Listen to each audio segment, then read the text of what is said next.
Students, आज का हमारा टॉपिक है capacity of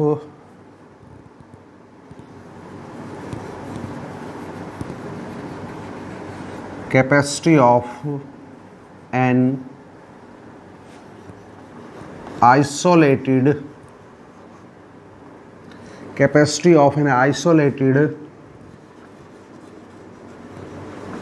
spherical conductor. Capacity of an isolated spherical conductor.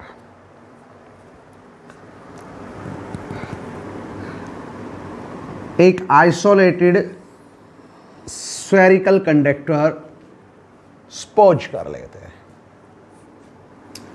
आप सपोज कर लीजिए एक आइसोलेटेड स्फेरिकल कंडक्टर जिसकी रेडियस r है, जिसका सेंटर O है। अब ये आइसोलेटेड स्फेरिकल कंडक्टर चाहे होलो है चाहे सॉलिड है, जो मर्जी ये हो, होलो हो सॉलिड हो, कोई फर्क नहीं पड़ता। जैसे ही हम इसको चार्ज देंगे प्लस क्यू चार्ज, तो ये plus Q charge uniformly distributed हो जाएगा उस स्फेरिकल कंडक्टर की सरफेस के ऊपर।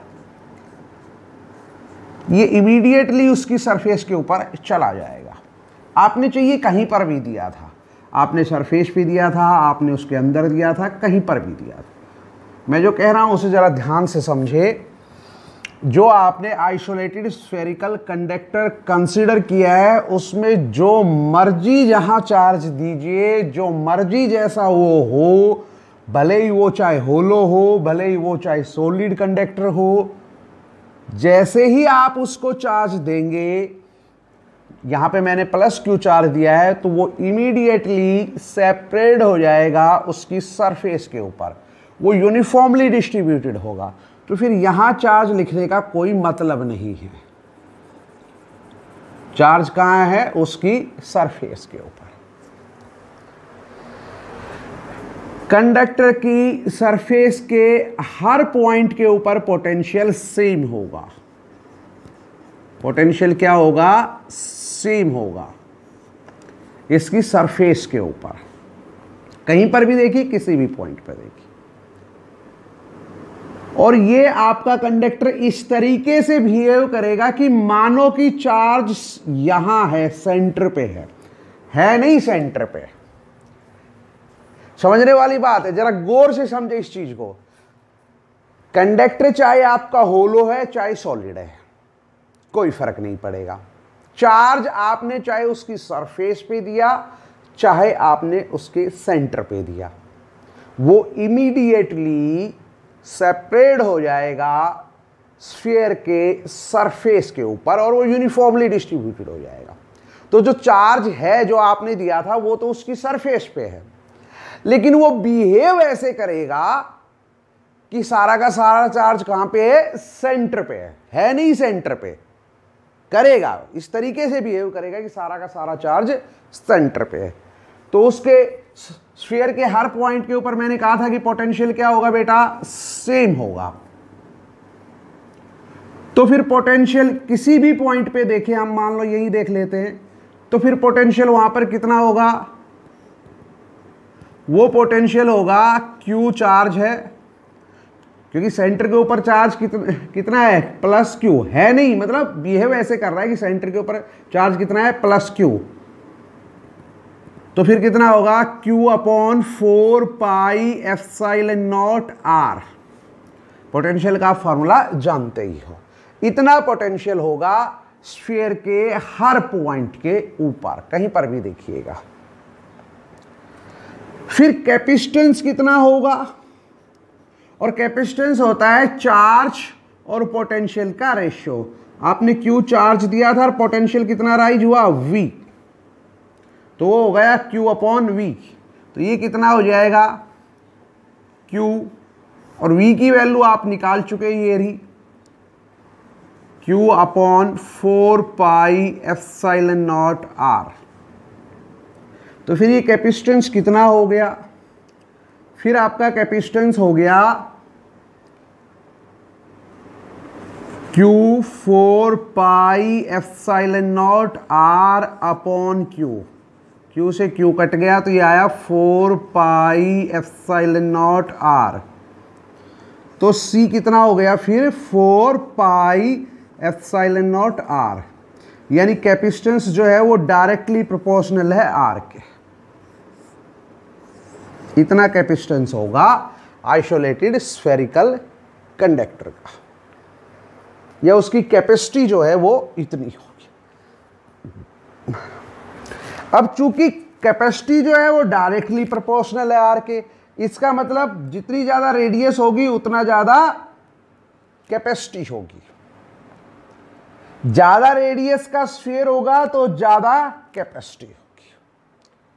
तो चलिए कैपेसिटी ऑफ अर्थ देख लेते हैं।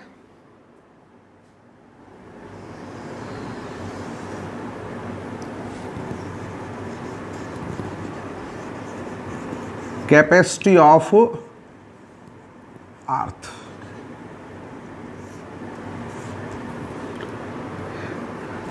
तो कैपेसिटी निकालेंगे तो उसे हमें रेडियस की जरूरत पड़ेगी, और अर्थ की जो रेडियस होती है वो कितनी होती है, वो होती है 6400 किलोमीटर, जिसे आप 6.4 इंटू 10⁶ मीटर भी लिख सकते हैं।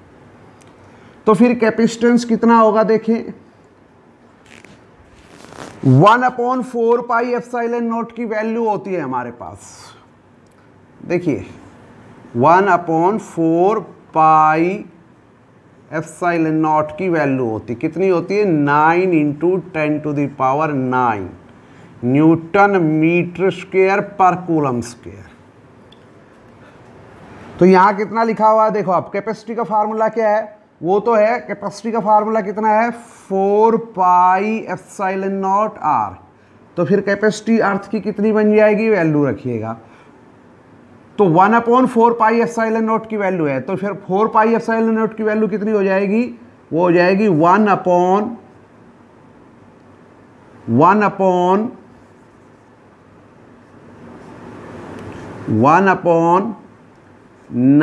इंटू 10⁹, और R की वैल्यू है 6.4 इंटू 10⁶ मीटर। जब आप इसे हल करोगे तो आएगा 0.711 इंटू 10⁻³ फ्राड। इसी चीज को मैं ऐसे भी लिख सकता हूं, C = 0.711 पॉइंट हटा देता हूं तो कितना हो जाएगा 10⁻⁻6 फ्राड।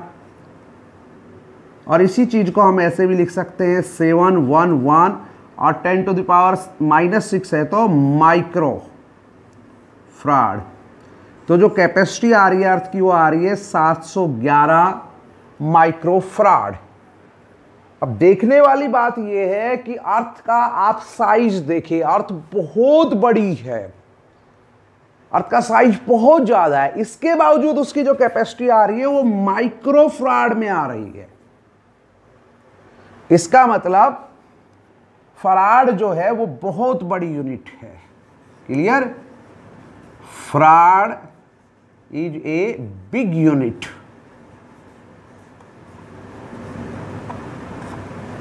फराड क्या है, एक बहुत बड़ी यूनिट है।